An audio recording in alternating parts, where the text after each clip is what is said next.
Hi. Okay. Yeah, more Amstrad Action. Here's the last few games left in this issue. Done. Hopefully, this won't take too long.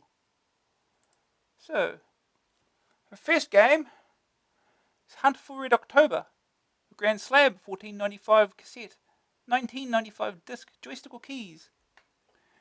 Red October is the latest Soviet nuclear submarine, and you're the commander of it. Defection is your objective. The crew doesn't know about it, but the Soviet Navy does. Can you reach the shores of America, or will you be caught and sunk? The first thing you should do when the game loads is save it, because the first game is likely to last for only a couple of minutes. The screen is split into four main sections. A column of icons to the right, a message window at the bottom, an information command panel to the left, and a main display. The icons allow you to change the engine and propeller type. Look through one of the many periscopes and launch torpedoes. The message window shows what commands you have ordered and informs you of what's going on around you. The information command panel shows your depth, heading, and speed. It also allows you to change them. Finally, there's the main display, which shows a map of the Atlantic, your periscope view, and various other displays that crop up in play. Fun is lurking deep within this game. Unfortunately, it's buried beneath a mass of frustration. Staying alive long enough to enjoy it is a major problem.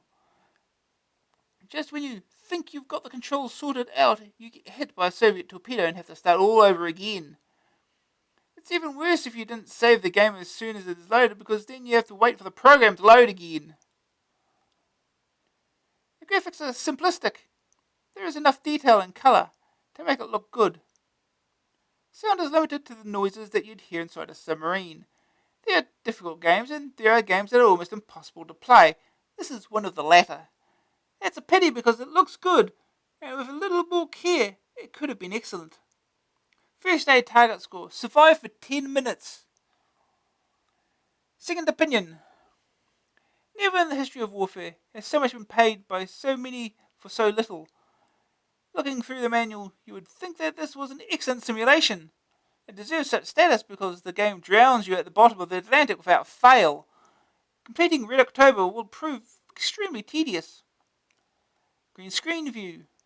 The maps are a little tricky to interpret. US ships and Soviet ships look very similar. The verdict. Graphics 67%. Good use of icons. Simplistic graphics, but they do their job. Sonics 27%. Submarine noises, but that's all.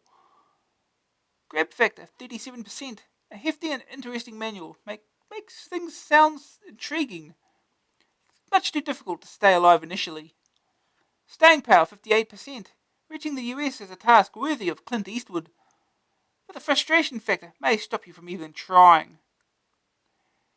AA rating 44%. Expensive and incredibly difficult. Right. Now let's get started.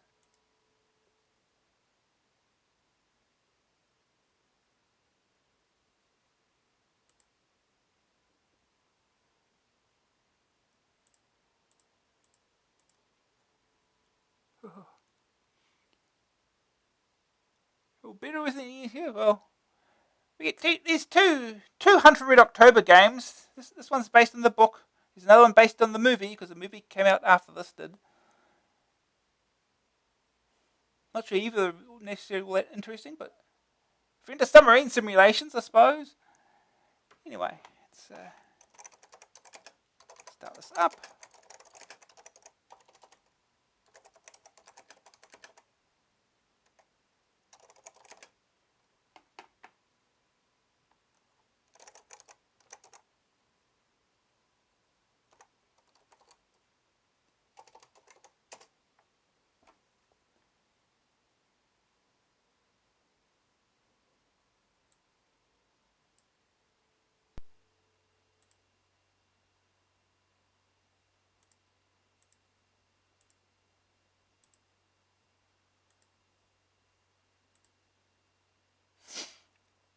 Okay.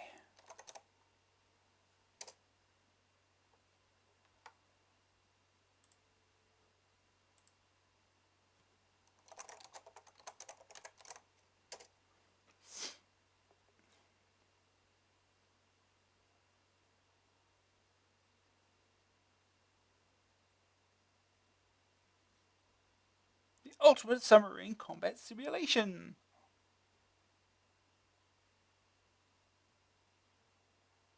It says ultimate.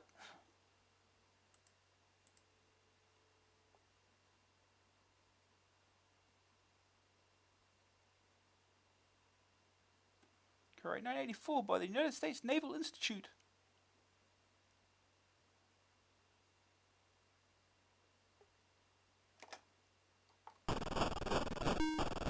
Main contact bearing 264 degrees, sir. At least we should, no, turn around or something.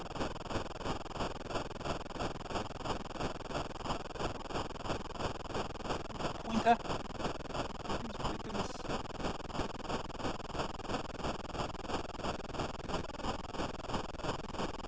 Caterpillar.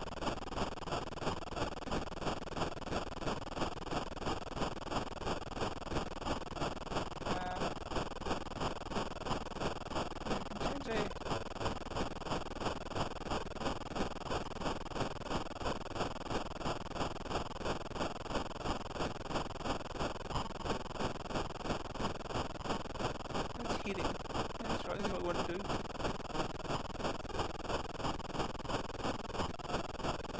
Turn around.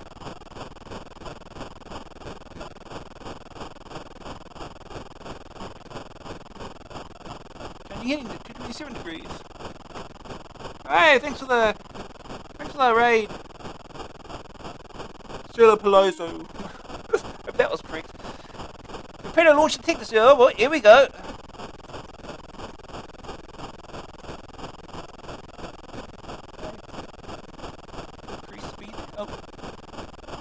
Reuters report, a major rescue operation was called off last night after a Soviet submarine sank in the Atlantic. Confusion surrounds the incident, as it is unclear as to whether the submarine hit the seabed or was sunk deliberately. Both superpowers declined to comment on it, but continued on page 3.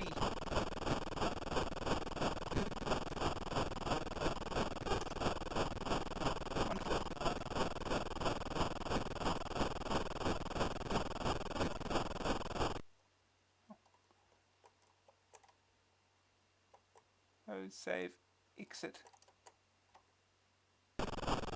restart, I guess. Increase speed.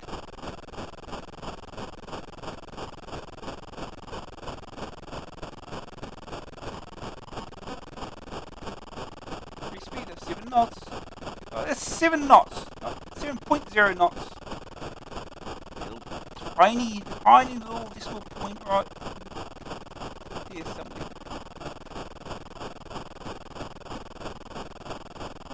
So all these little dots, I guess one of these is us. Way up here. I have no idea. Pretty launch the tickets. Okay.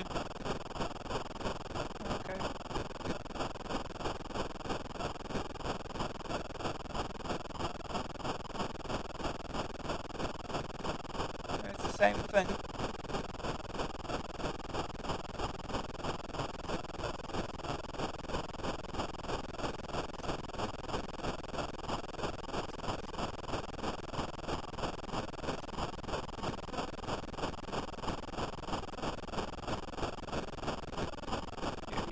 Just in. Can we continue?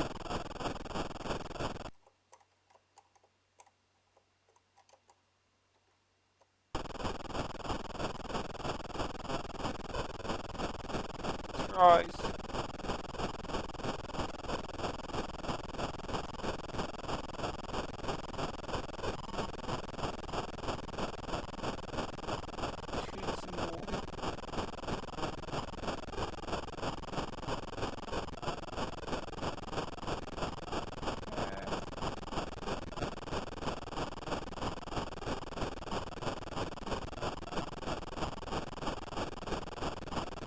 Knowing which one of these is us would be nice to know, but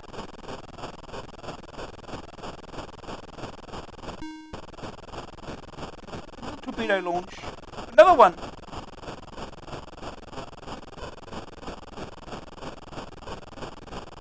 Oh, they keep showing us this, don't they? I'm gonna sit here and read it.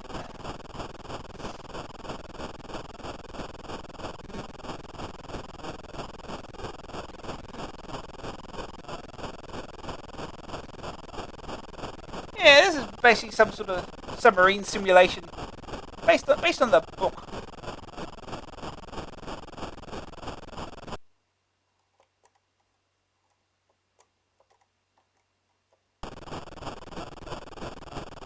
Yep. I should stop doing that.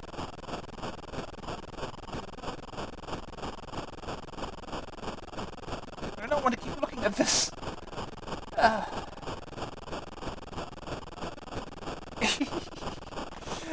uh.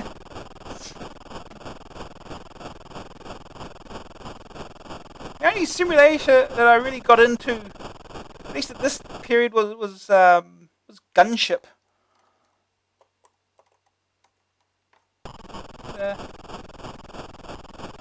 Take a bit more getting into it as well, because it's got a lot of controls to it. Speed some more.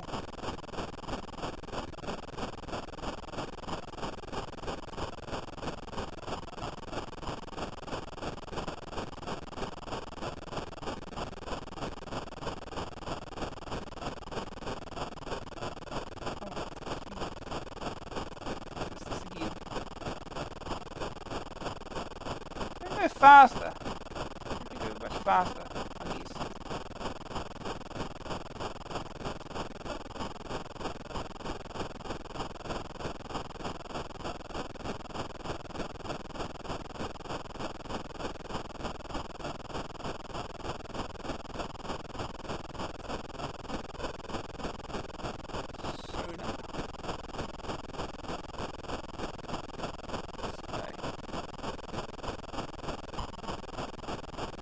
Sure, that's exactly what this means, right?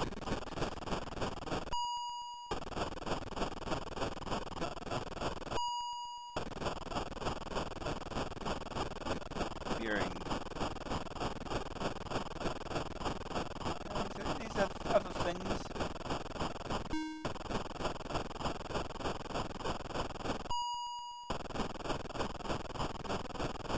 It's the 5X us, is it? I don't know.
How close are we to hitting anything?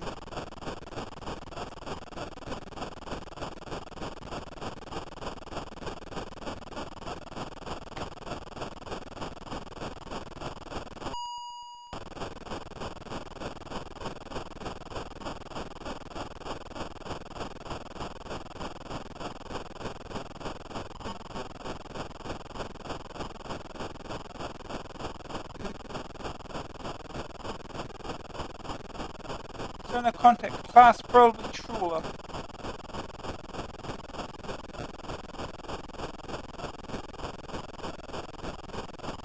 Probably a trawler. No. What if it's not? What if it's not?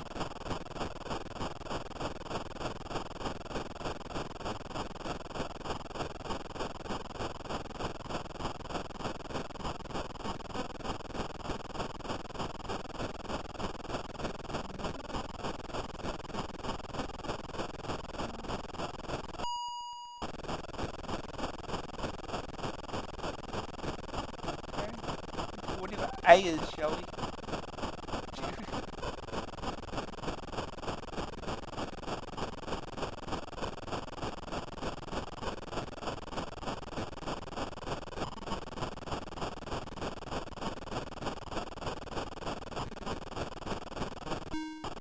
Torpedo launch detected. Okay.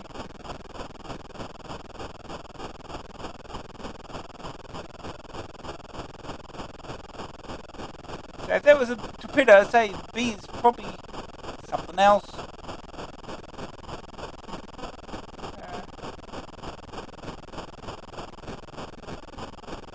Speed. Let me hit this again.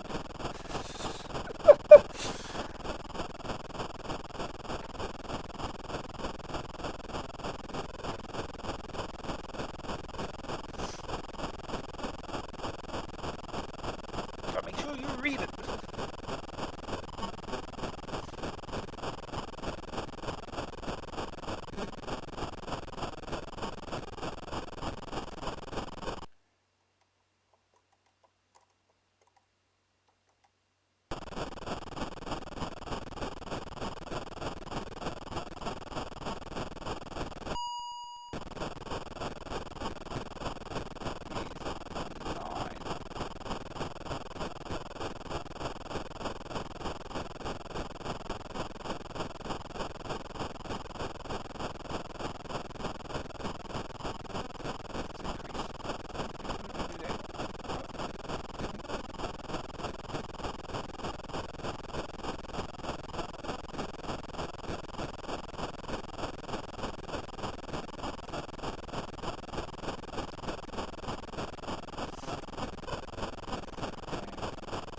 Do we have torpedoes to fire weapons?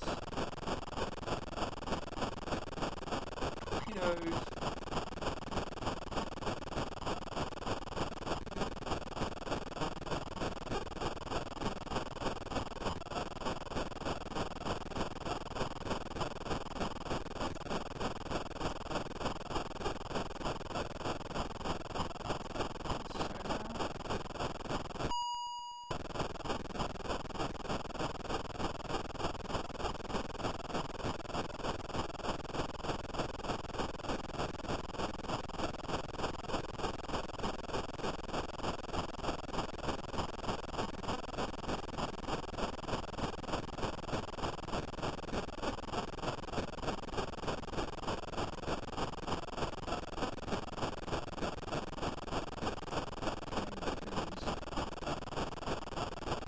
Fire.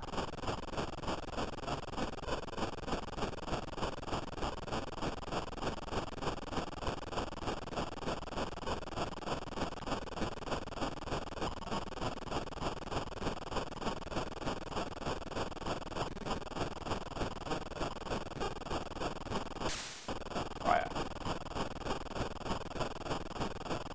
That went the wrong direction.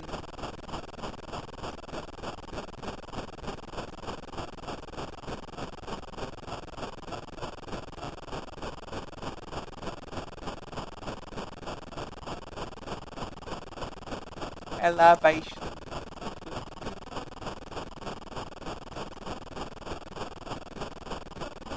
Well, don't fire torpedoes in the direction you face.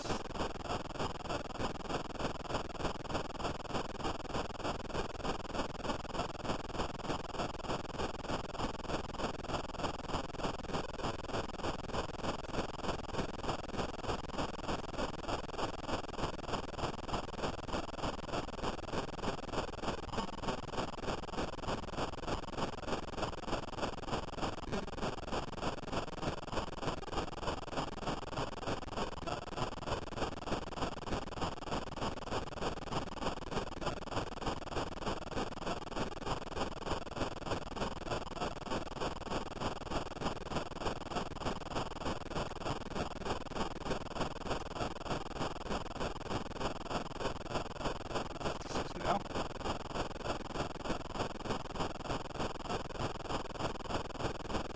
Fire. Why is it going down? Why is it going down? Oh.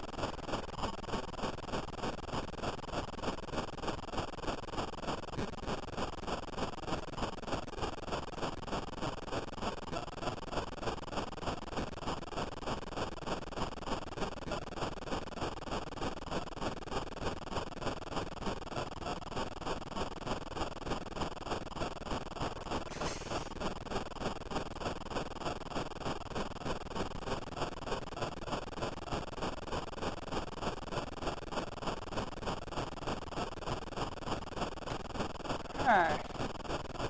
Anyway, I think we'll leave that at that. It's Hunt for Red October. It's trying to figure out how the damn thing works. We'll move on.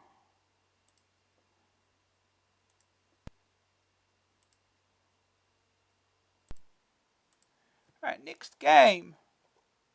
Next game is Charlie Chaplin. A US Gold, $9.99 cassette, $14.99 disc, joystick or keys. The famous silent movie star makes the move from the large screen to the small. The little man with the mustache, bowler hat, and walking stick is being directed by you to make loads of money for the movie company. The whole of the screen is a stage in which Charlie and all the other actors and actresses wander around acting. Before you start filming, you have to select a script. There are plenty to choose from, and they are all Chaplin film titles. During filming, you control Charlie, who has to act out the scene. The rest of the cast are under computer control. The plot to most of the scenes is fairly simple, mainly due to the fact that Charlie can only walk around, climb, punch people, or look stupid. The scenes usually last for about a minute, and the movies themselves are made up of several scenes. Once a scene has been shot, you get a chance to edit it. On the editing screen, you have a choice of freezing the film, playing it, or fast forwarding it. It's a pity that you can't rewind it as well. After all the scenes have been shot, you can then show the movie. A review will appear in Variety magazine, and you'll get the critic's opinion of your film. The better the review that your film gets, the more money that you'll receive. You won't be surprised to discover that the game is played in black and white. That doesn't matter, as they're trying to capture the atmosphere of a silent movie. If originality made sales, then this would probably be a number one. The novelty value is high, but in the long term you'll lose interest because there's so little to actually do. First day target score. Get a decent movie review. Second opinion. After a movie screening, you often get the comment, "Where have the laughs gone?" What I want to know is where the gameplay went. All you do is punch people. Hardly exciting stuff.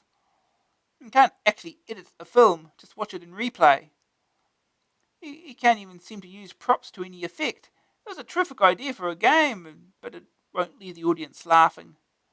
Green screen view. It's black and green instead of black and white. No problems. The verdict. Graphics, 48%. Detailed scenery and sprites, but they are a little flickery. Sonics, 41%. Short tune introduces scenes. Just one effect. Grab factor, 58%. Strategy and animated graphics combine to try to give initial impact. It's a pity it doesn't work due to the lack of variety. Staying power, 45%. A large selection of different movies. Unfortunately, every script involves just walking around and punching people. AA rating, 50%. Nice concept that doesn't live up to expectations. Walk around, punch people. That's what movies are.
Starring Charlie Chaplin, released by US Gold, Copyright 1997, Bubbles.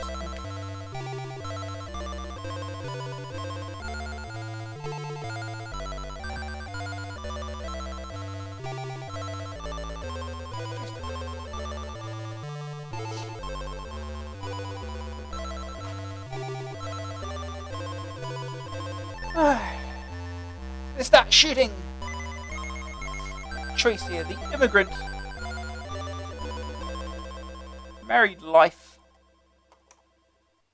the drunk, the worker, the vagabond, modern times, expensive, the little tramp, the count, the immigrant, married life. Okay.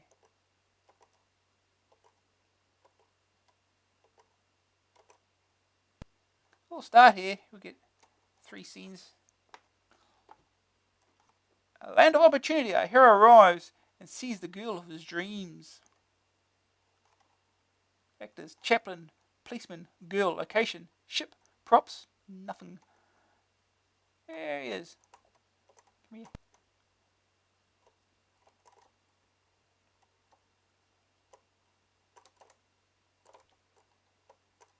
Go back here.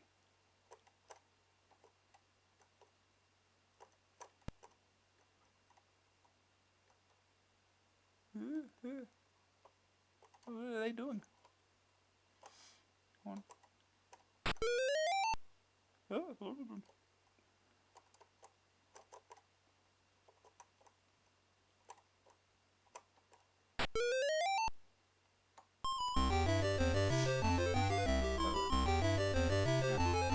Fire to edit, press PR to reshoot. You get to edit it. Just basically whatever.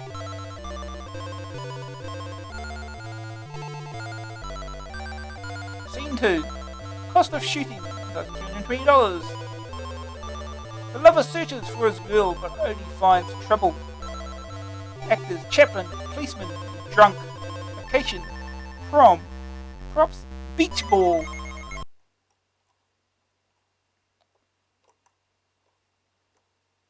Come here.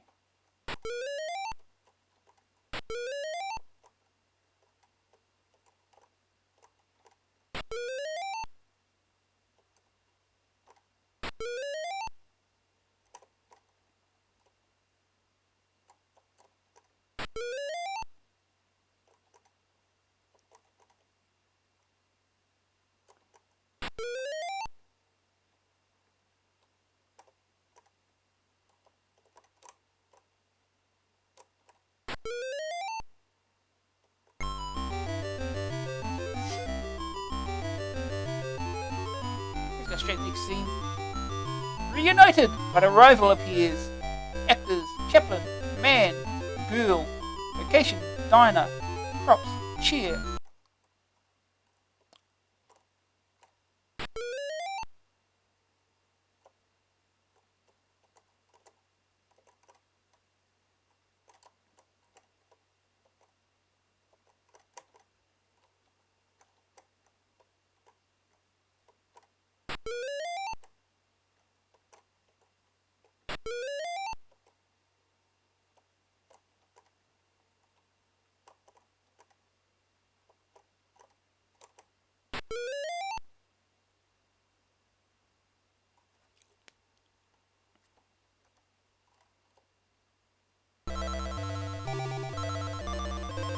Alright, see how well it does. See what happens.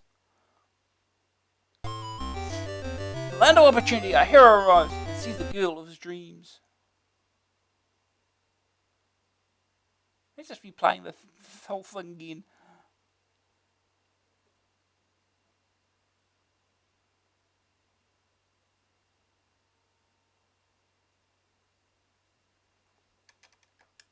Can we continue? Would you have this? No, we've got to sit in and watch it again. It's basically just pretend it's an instant replay.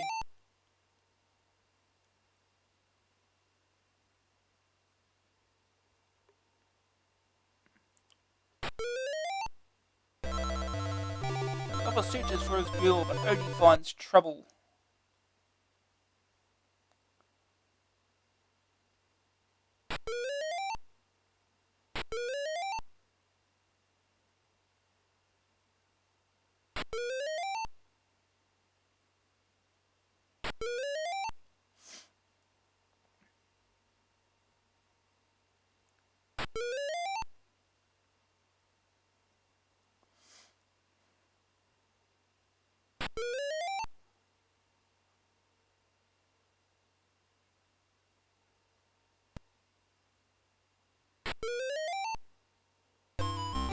Reunited, but a rival appears.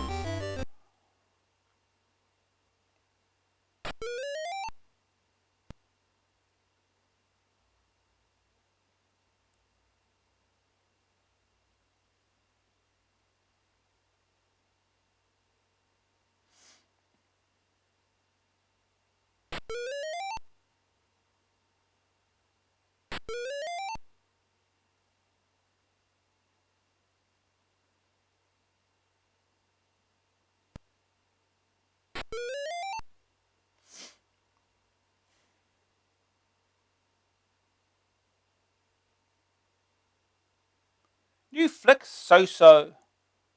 Wednesday, October 27th, 1920.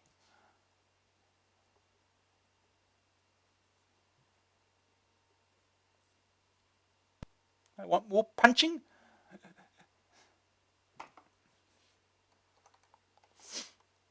Counts. Total shooting costs $4,085. Total script costs $500. Box office receipts $4,225. Current balance $360. In debt. Almost.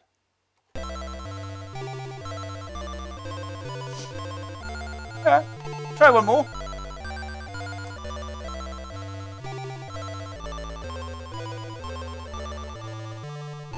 Little tramp. The hobo tries to get some rest and find a meal. But where? Actors: Chaplin, policeman, dog. Location: park, props, bush. Come here. Oh.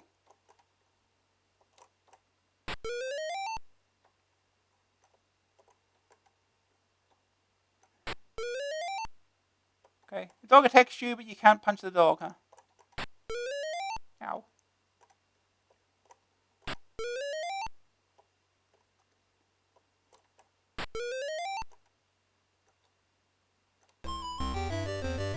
The hobo tries to get some rest, then find a meal. Oh, this is the thing we just did. Scene 2.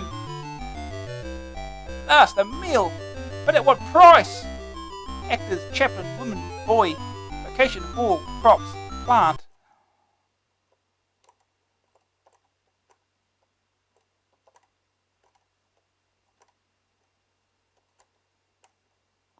Give me.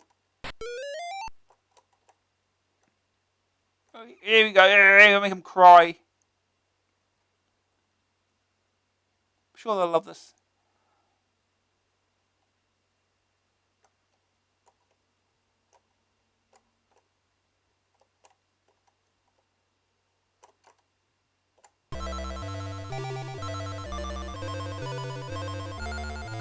Pursued, the hero of our tale must flee.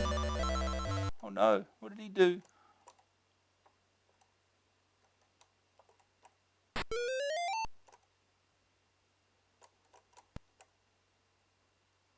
Do this some more. I'm sure the public will love it.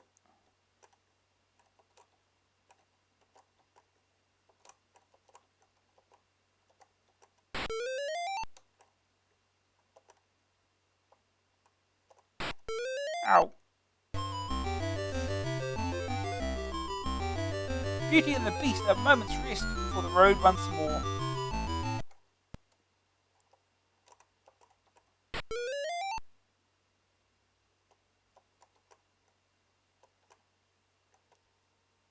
Can I hit you?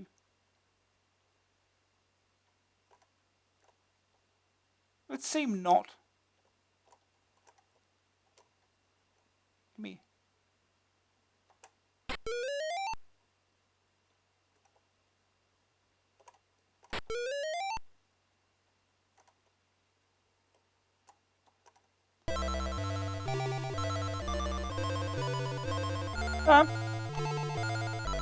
What happens? The hobo tries to get some rest, then find a meal, but where?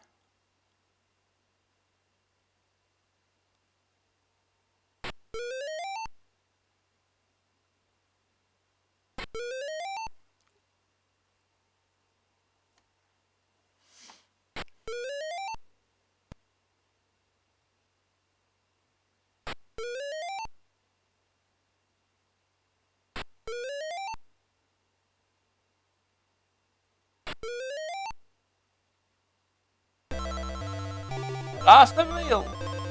But at what price?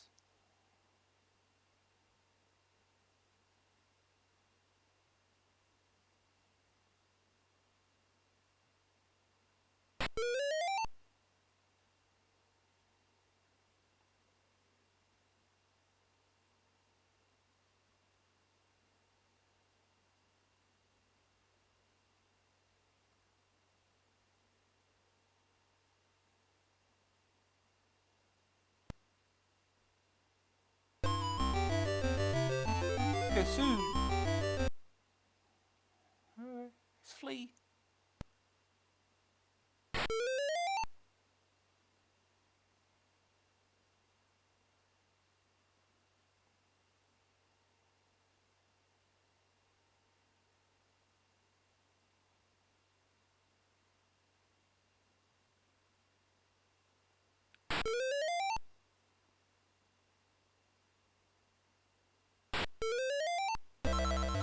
Beauty and the Beast, a moment's rest before the road once more.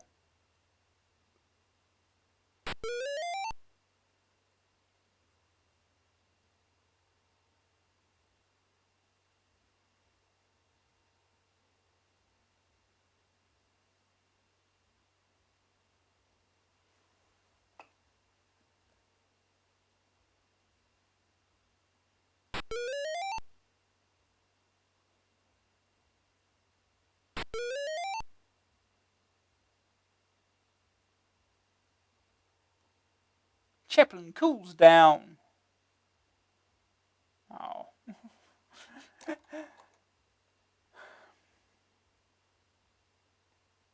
$2,568 in debt.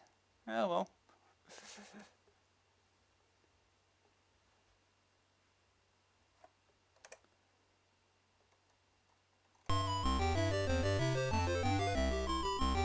Alright, we'll move on. One more game in this issue.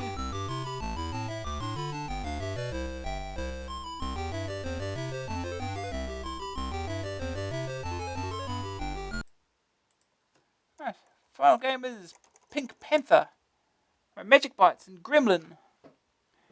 $9.99 cassette, $14.99 disc. Joystick or keys. Poor old Pink Panther hasn't got loads of money. In fact, he is in fact broke. To rectify this cash deficiency, he stooped so low as to get a job as a butler.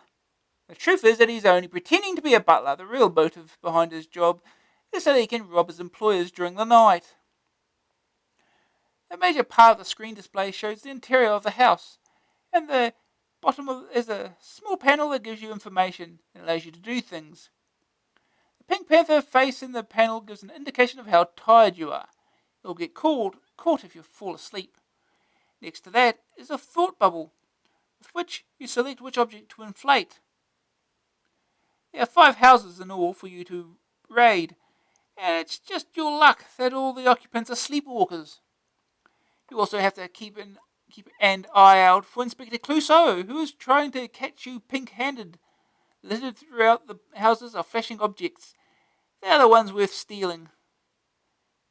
Once you have enough money, you can leave and go to the next house. Different objects are needed before you can enter other houses, and they have to be bought with your ill-gotten gains. Sound effects are very simple and rare, but a very pink tune plays continuously. The graphics are pretty and colourful, if on the small side. The sprites are nicely animated. Unfortunately, there doesn't really seem to be that much to do other than wander around stealing things, avoiding Inspector Clouseau, and trying to make sure that the sleepwalker doesn't wake up. First day target score, rob the first house. Second opinion.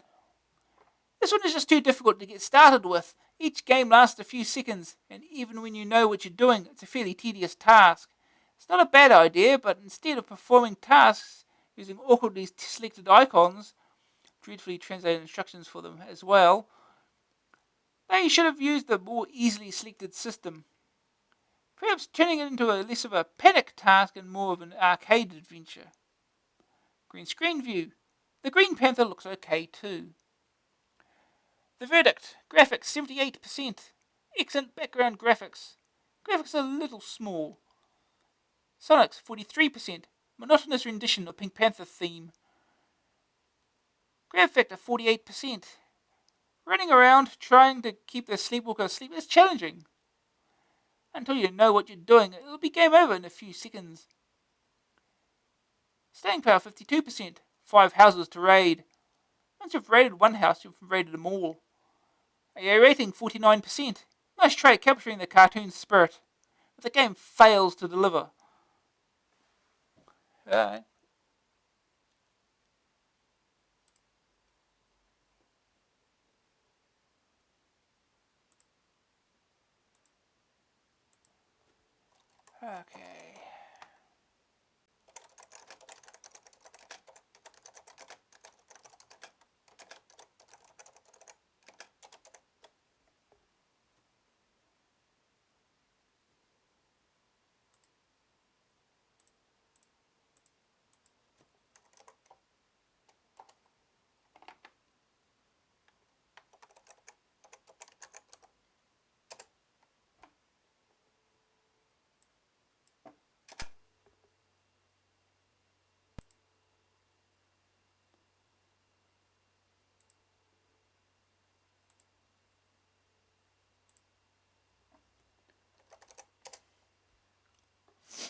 Okay, it's one of these.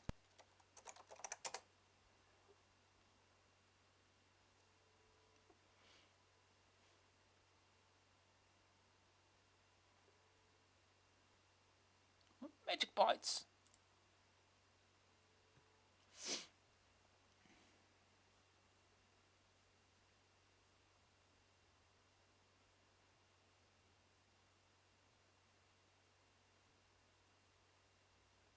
Pink Panther, there he is.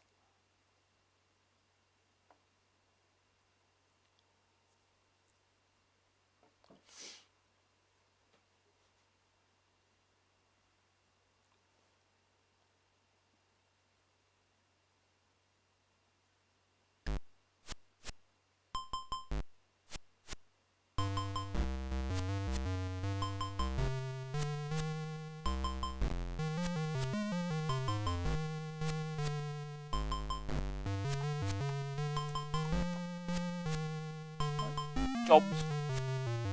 Level 1, 2, 3, 4, no work. Level 1.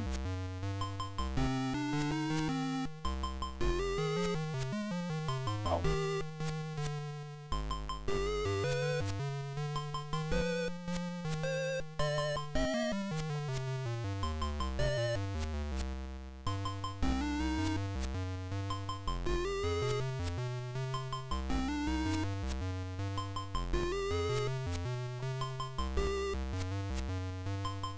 Money.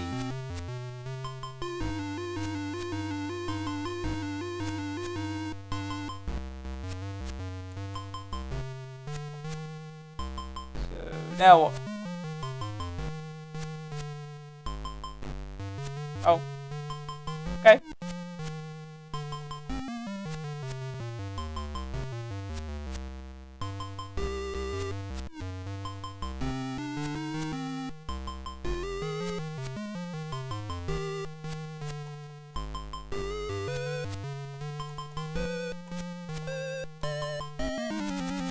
Well, that didn't work. Try it again.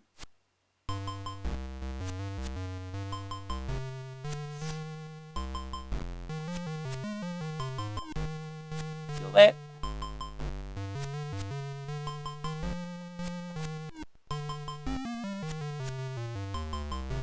Ah. I should move him upright. No?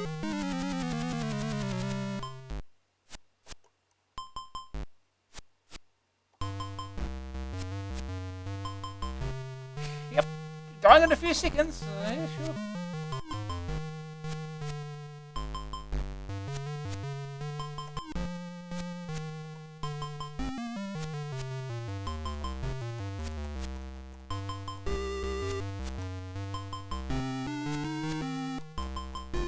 No. No. How do I get him to shift?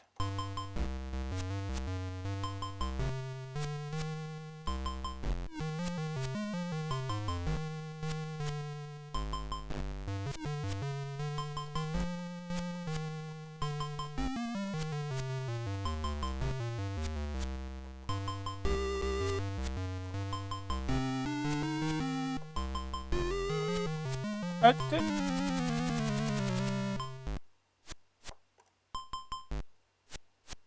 How do we get him to move? Shift.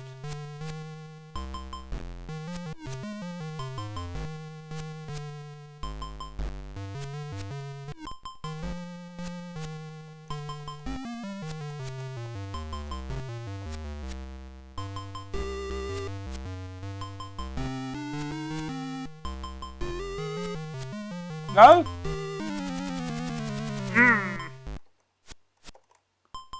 Confusing.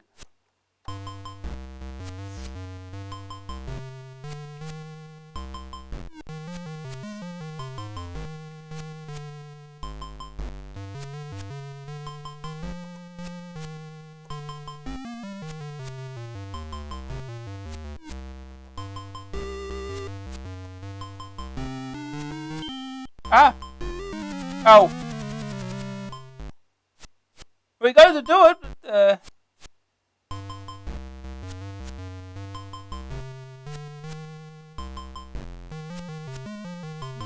turn around.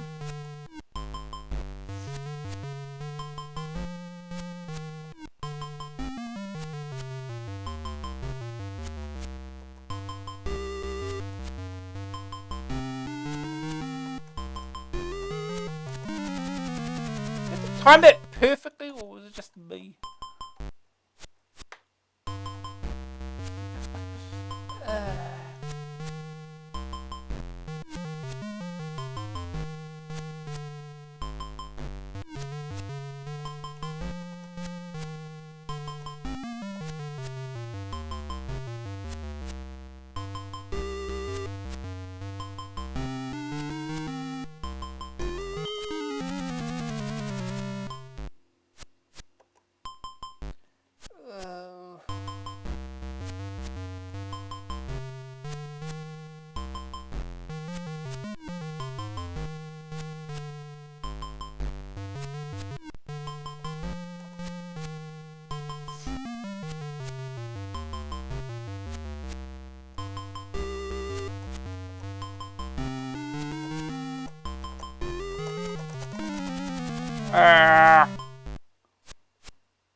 How do you time this?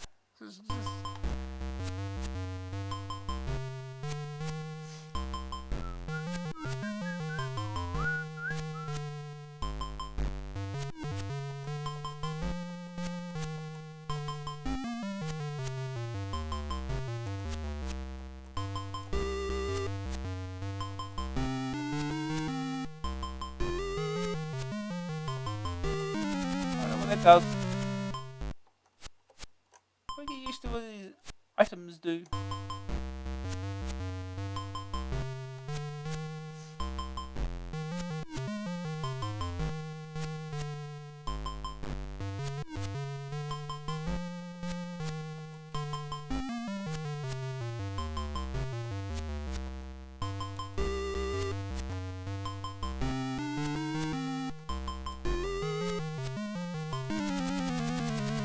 What does that do?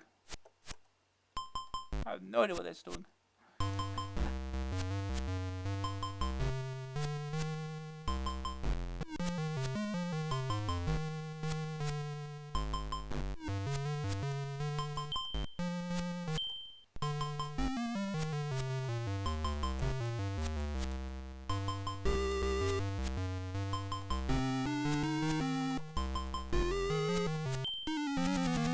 Oh!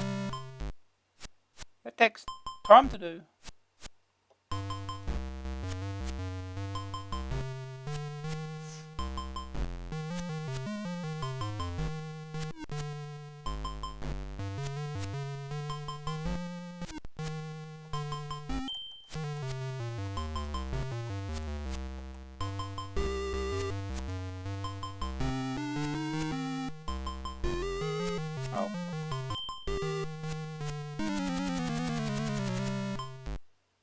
Okay, that's the thing. That makes him turn.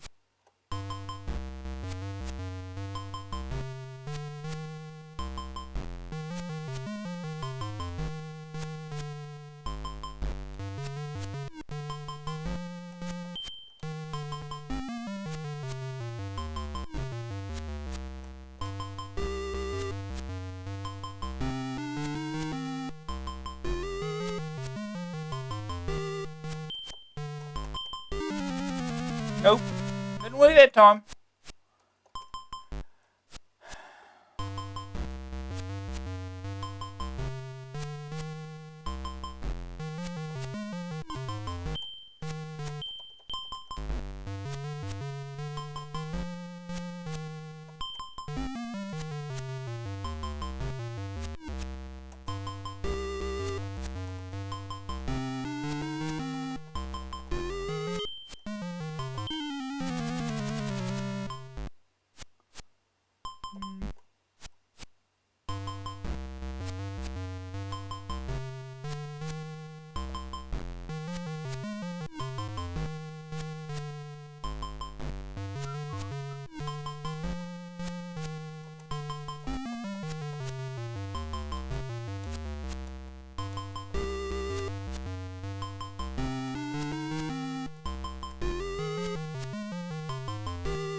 Sure, that works.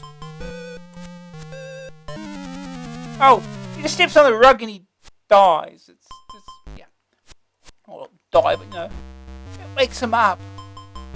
For reasons. We're making progress.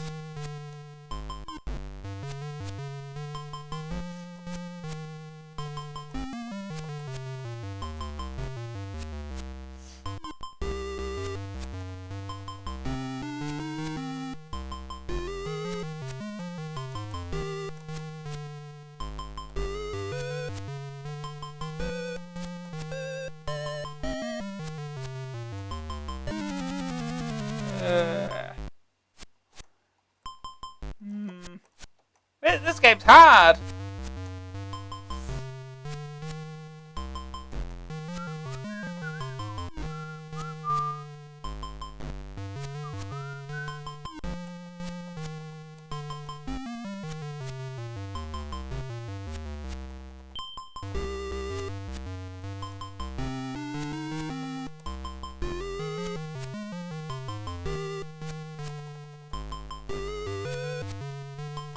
Oh, don't pick it back up, you idiot.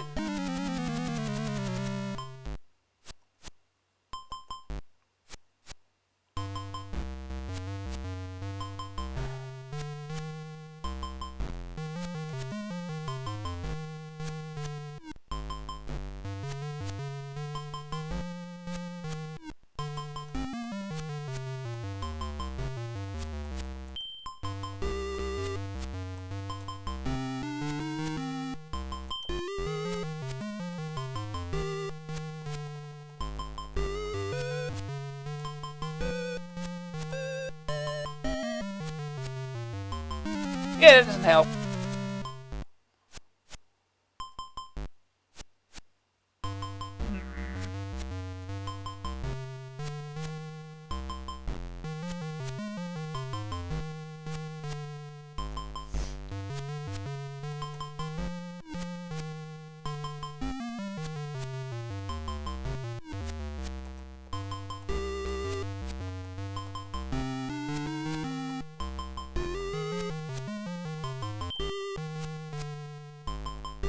It's facing the wrong way.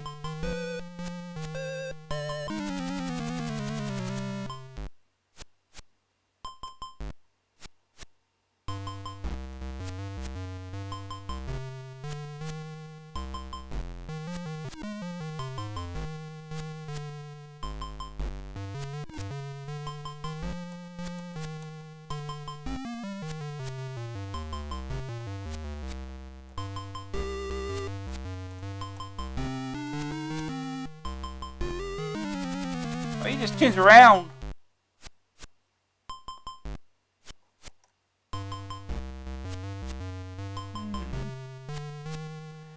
Is that a little island instead?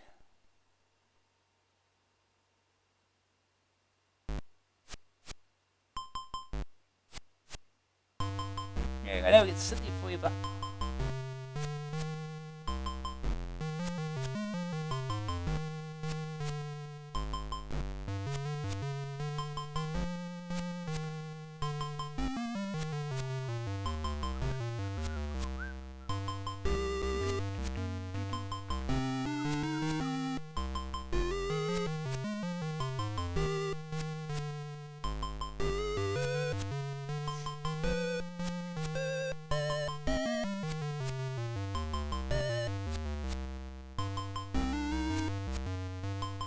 Anyway, we'll move on. This game's going to take a while to learn.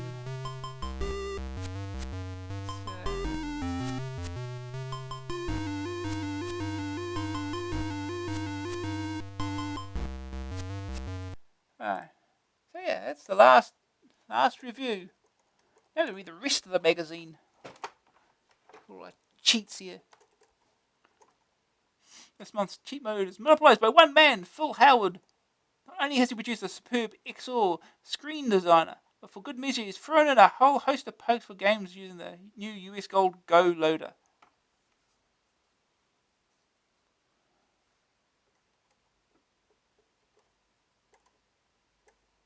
Look at the size of this thing. You design your own maps.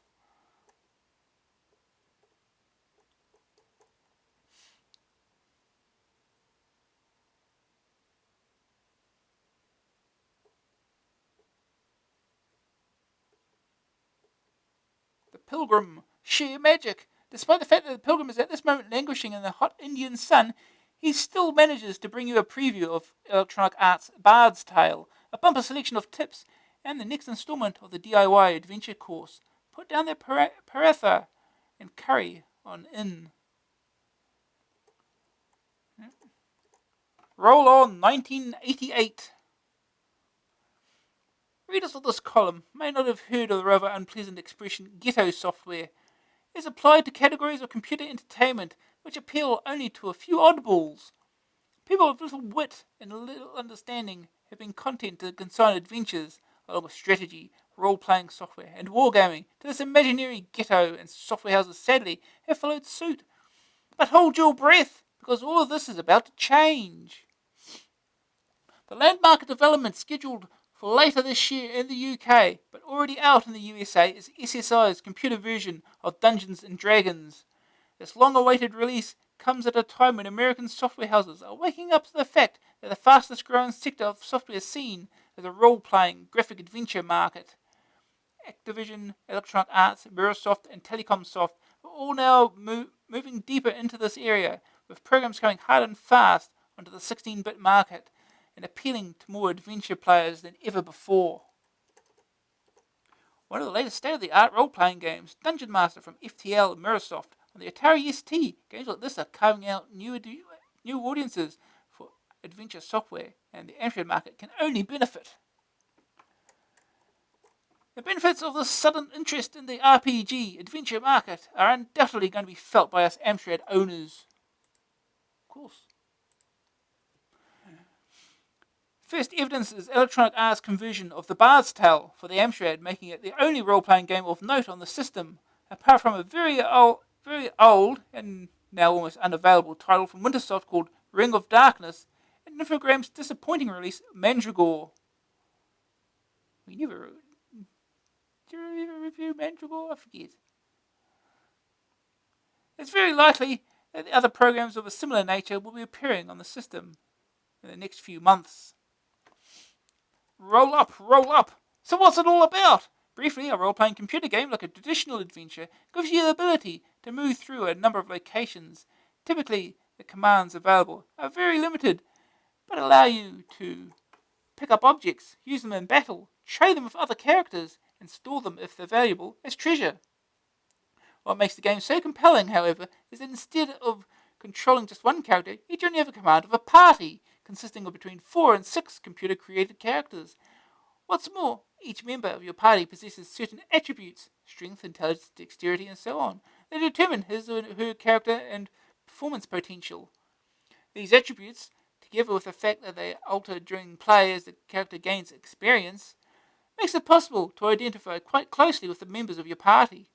You can give them names, determine to some extent their characteristics, and then watch them fight, find treasure, trade, explore, and eventually die in a game that can take a long time to complete. Spells and songs.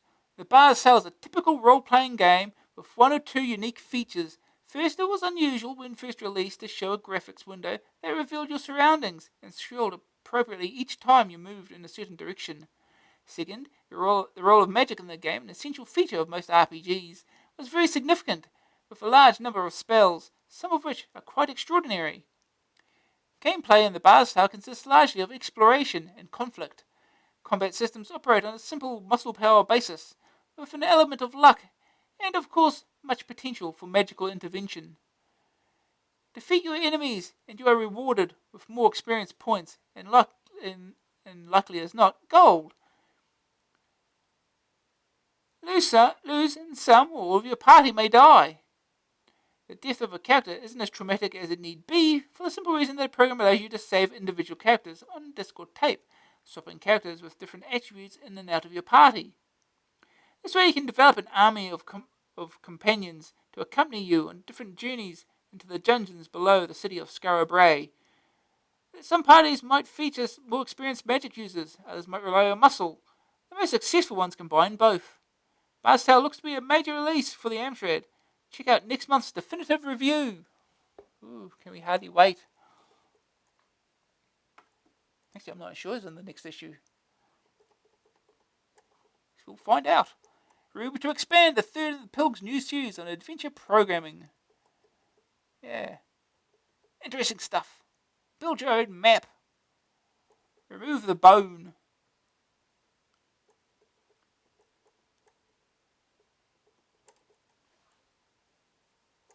Perry's Piece.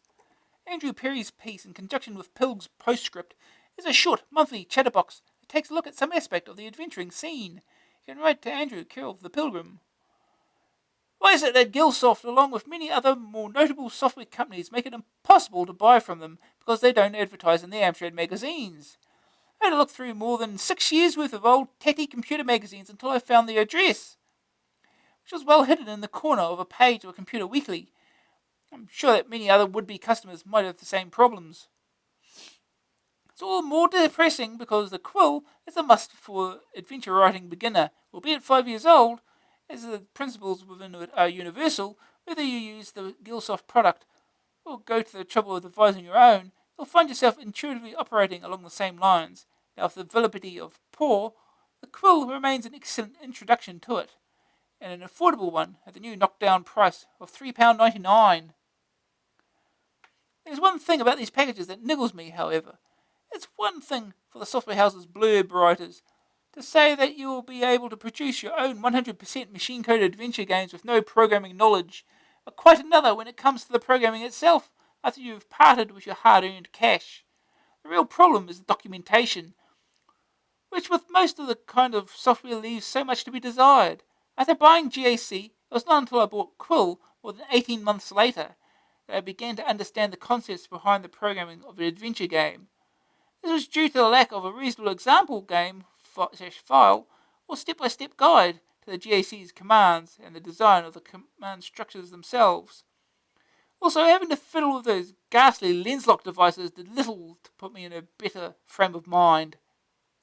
With Quill, I had produced a playable, if rather simple, 9-location adventure the following day after buying it, due mainly to the step-by-step adventure included with the manual. Doubtless there are people who will disagree and maintain that one package is far superior to another, but I don't think anyone's going to argue that, with only a very few exceptions, the quality of the documentation we get with our software is appalling. But then perhaps that's why they don't advertise it in the first place. Clue sniffing with the Pilgrim. Does Rapunzel keep hitting you on the head with a mallet? Cut the silly old cow's hair off. Can't get the belt from the hermit? Wait until the old fool turns his back. They get Denril to slug him one. Keep getting your head cut off by the geezer in the green armour? Do his horsing and grab the reins while he's trying to get up. Drop the ace while you're at it. Otherwise he'll give you a lot of hassle later on. Can't get out of the castle? You're going to rob the place, so don't bother the front door. Tie the rope to the ivy to get in, and get out the same way. Is the hunter giving you jip? A tripwire should deal with him, but watch out for his whip.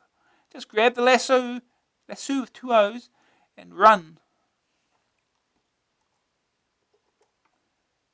Venom, examine the skewer marks, and then examine the bushes in the clearing to find a log. Move the log, and you will reveal a cave, in which you find a body. Mordon's quest. If it's invisible, spray it. Yeah. To get the eagle's help, hit chicks. Ugh. To help the Yeti, put cloud stuff in snowshoes. Obviously. To get the treehouse across the road, by cave mouth, drop compost.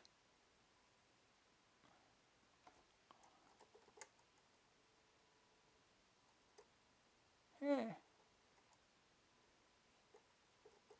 Type-ins. 3D hidden line removal graph. Oh, I remember typing that thing in. Get screens that look like something out of Marble Madness. And probably drawn a lot slower. Anagrams. Encryptor. More patterns. Wacky, the Worldwide Amstrad CPC Users Club. 10 floppy disks, blank floppy disks with £25. Cheapo. Rocking CPC. Ever looked at Amstrad and thought it was a bit square? Let me tell you, inside every CPC there's a rocker trying to get out. Oh.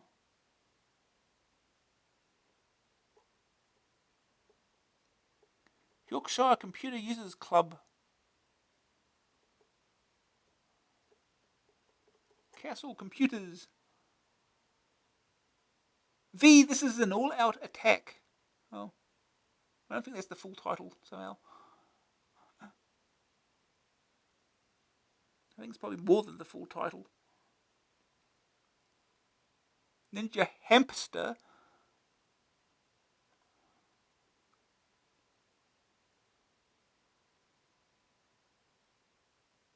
Breakthrough.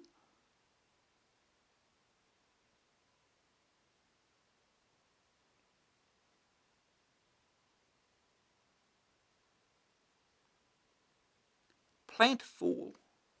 Right. Plantfall. Good game.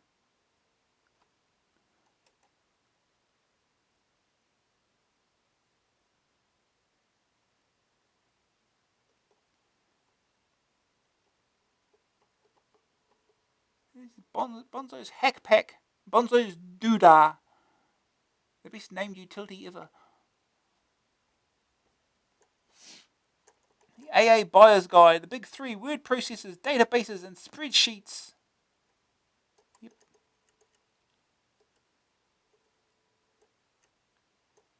Which new game software is alluring, addictive, AA raved, and amazingly enough, available absolutely free of charge on cassette or disc? Any one of these titles when you subscribe to Amstrad Action. Incredible but true!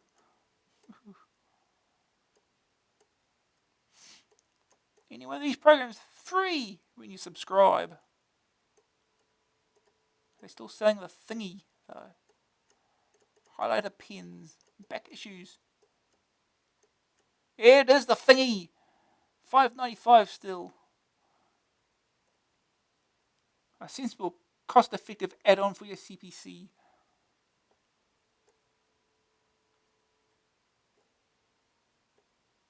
Rear view. A sideways look at the world of computing. Plus Sugar Man. Best part of the magazine. Photomania. It's been a most extraordinary month for dreadful PR shots. We don't see why we have to suffer alone. So here are 4 crackers that are guaranteed to make your toes cool and your hair fall out. Just to cushion the blow a little, we're going to let you fit the captions to the photographs yourself. We're also thinking of instigating a new series of awards for such photographs, starting with Best Creative Use of False Facial Hair. Looks like we've got 3 entries for that one already. Number 1. I don't think this is what you meant by a simultaneous 4-player game.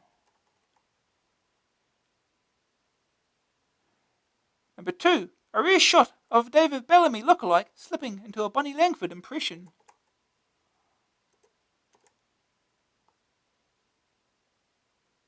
David Bellamy lookalike. It looks like Bill Oddie. That jelly mould really suits you, but I'm not so sure about the AstroTurf on your lip. Number 4. Hey Bigwig, I don't remember any samurai warriors in Watership Down. Here you go. Alright. Horoscope. AA's monthly honest horoscope for CPC users. Gemini, May 21st to June 20th. We're sorry to have to report that our astrologer, who coincidentally was a Gemini, failed to predict a number 62 bus coming quickly around a sharp corner. In view of this, we reckon his horoscopes were obviously dreadfully inaccurate and have decided to discontinue them. Watch out for next month for Basil the soothsaying Budgie and his predictions on royal family pregnancies, test match scores, and the next simulator from Codemasters. Oh, no more horoscopes. Oh well. Sugarman. A gigantic spaceship hovers over London. Earthlings, bring us your leader or we will disintegrate your planet. Number 10 Downing Street. The Loo. PM is Defence Secretary. I insist that you unlock the door. Tory policy is never to submit to terrorism, but the aliens want to see you. No way, they'll steal my brain.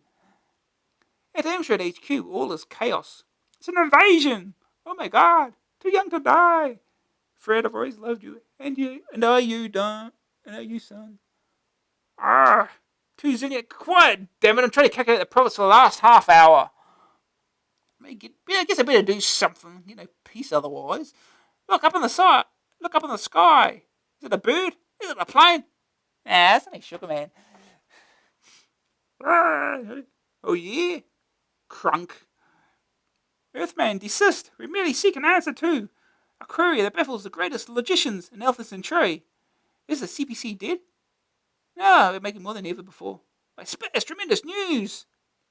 For this, we will give your world a cure for all diseases, a formula for limitless fuel, and an upgrade for the 664. 664 upgrades, I knew they were hostile. Just blow them up. Yeah.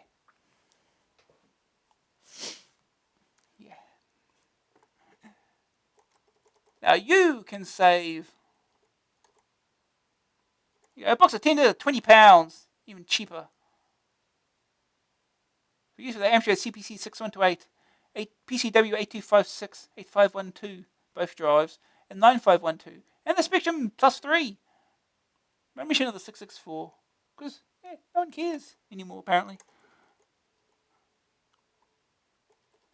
Konami Arcade Collection. Mikey plays a knockout, terrific, frantic force in the classroom, locker room, and the high school cafeteria. Hip zap, door attack, throw balls, and pies. But can you make him hand his love letter to his girlfriend? Jailbreak. It's every prison warden's nightmare. The inmates have broken out. These men are hardened criminals, armed to the hilt, and aren't afraid to gun you all down. Just move in, knock them down, and round them up. Easy! Sure. Green Beret, rescue the captives. A highly trained combat machine, your mission, infiltrate the 4 enemy strategic defense installations, alone against immeasurable odds. Yeah, they couldn't even bother giving you a gun. 8.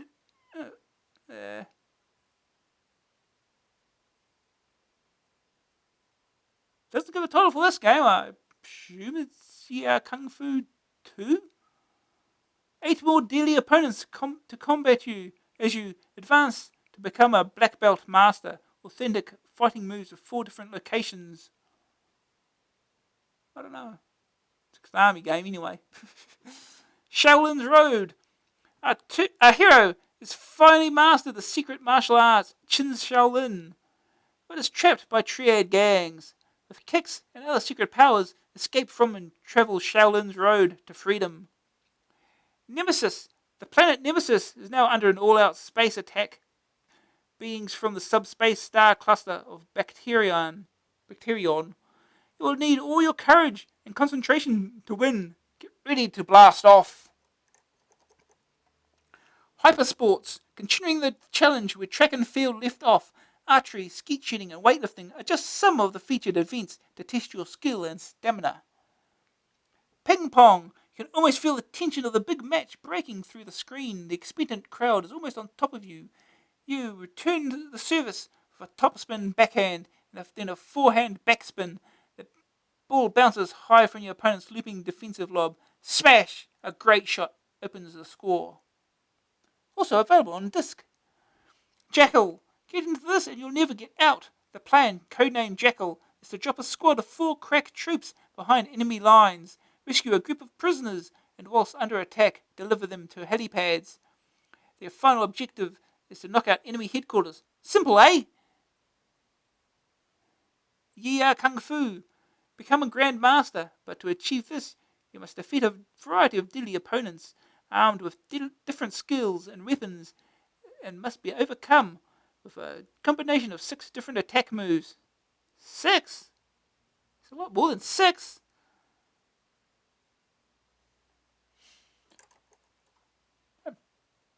That's it.